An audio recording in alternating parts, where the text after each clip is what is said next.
The first experience was of Muchi was a video that my wife had come across, and we watched this video together on a Sunday afternoon. It was very interesting for me, and then she and my daughter decided to go, then after that, go to a retreat at Zemar.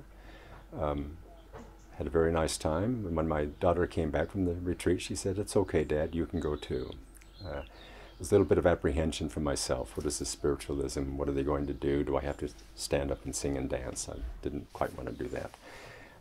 So I went to the first retreat at Zemar, and it was very interesting. On a few days it was very, very interesting, and other days it was starting to, oh, there's an effect there. There's something, there's a message there.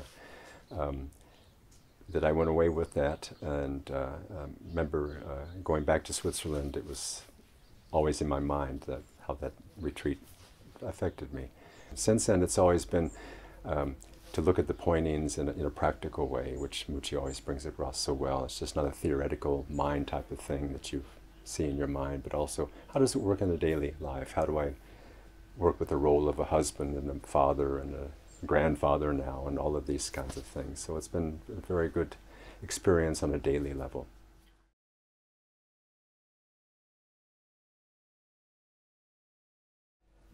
Don't take it personally. That was one of the first pointings that for me is, oh, this is right. Don't take it personally. Don't take all these things into yourself. The other was stepping back. That was the first thing I realized after the first retreat at Zemar, and certainly after Sahaja, that in daily life, where you would drive down the street and you would see someone and you go, oh, they're big, they're tall, they're this color, they're that color, these kind of things that you start to judge people. I was catching myself. I'd catch myself, I would say, why did you do that? And then let that slip away. I think those were the first two things that affected me the most. Since there's always a further development, particularly this week, where Muchi, also in the satsang that we were able to attend yesterday, was talking about roles. You know, don't be a role. A role comes, you play a role.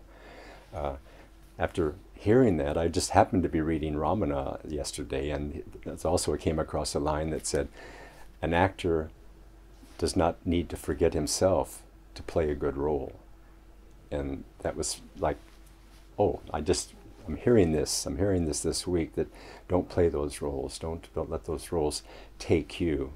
There's something behind that. There's something that's always present there that is me, and not that particular role.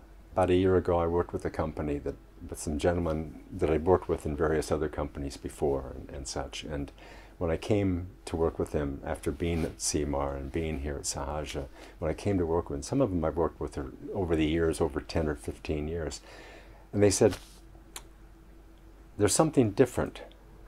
I don't quite know what it is, but it's very nice when you come. And I realized that in that interaction, I had dropped a lot of the role-playing.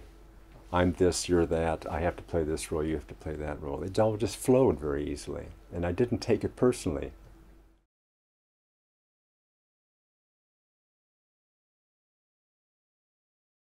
It always shows when Sajani comes back to Switzerland for visits.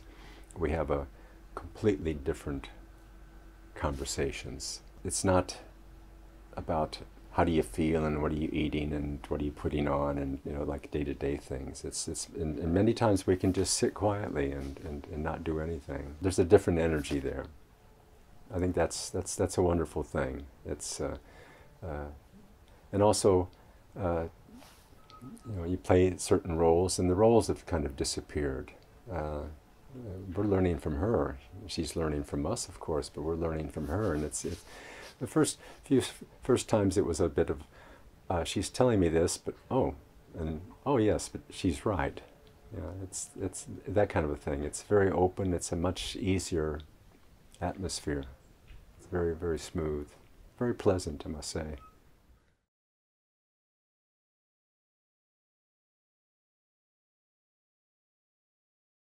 We're leaving on Monday, and I would say, oh, it's been such a wonderful time. I mean, it's been You always come with a hope. Maybe we'll have one satsang. We've had two, and then the meeting, and the interaction yesterday morning with Muchi and the tea invitation and such was that suppressed anything that I've realized or experienced here up until now. I must say that's the first time. I'll be honest. It was the first time that I really felt what he was saying, rather than understanding what he was saying. It was like time had stopped, and you just are there, and you feel this movement and such. And that's something that I will not just take back with me, but it's something that it's something that it hit something yesterday that it hadn't been hit before. Couldn't in my wildest dreams have thought that this week, these 2 weeks would be like that. It was, and then of course my wife has been the first time that she's been on land. She is also come to the realization when I say I would like to go to Sahaja, that she goes, I understand that. It's a given.